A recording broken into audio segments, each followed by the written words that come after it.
Kwa jina la Baba na la Mwana na Roho Mtakatifu. Amina. Karibuni katika mwendelezo wa novena ya Roho Mtakatifu. Tunapoendelea kungojea ahadi ya Bwana wetu Yesu Kristo, ambayo ni Roho Mtakatifu. Mama Kanisa anaendelea kutukumbusha tutafakari matunda ya Roho Mtakatifu. Kwa namna ya pekee, leo tunatafakari tunda la uvumilivu. Uvumilivu ni nini? Uvumilivu ni uwezo wa kungojea kwa imani bila kukata tamaa.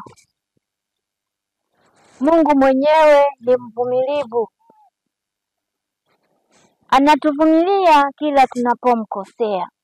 Rejea waraka wa Mtume Paulo kwa Warumi, sura ya 12 aya ya 12. Furahini katika tumaini, vumilieni katika dhiki. Yesu mwenyewe ni mvumilivu, nasi tunajifunza kutoka kwake.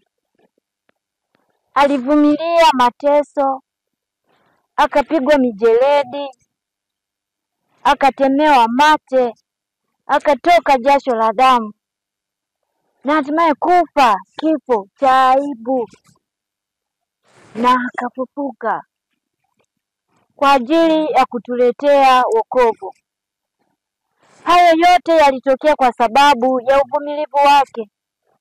Nasi anatualika tuweze kuwa wavumilivu kwa mpango wake na kwa watu wengine.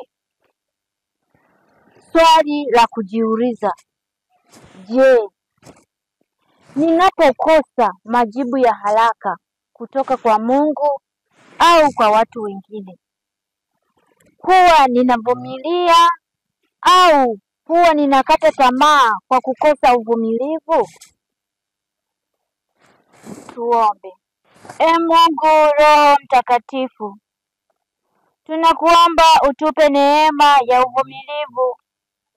Tusaidie kuvumilia majaribu na changamoto kwa imani thabiti na moyo wa subira, tukiamini ya kuwa wewe unatutendea mema.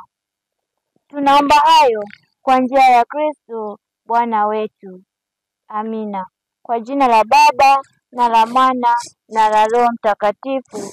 Amina.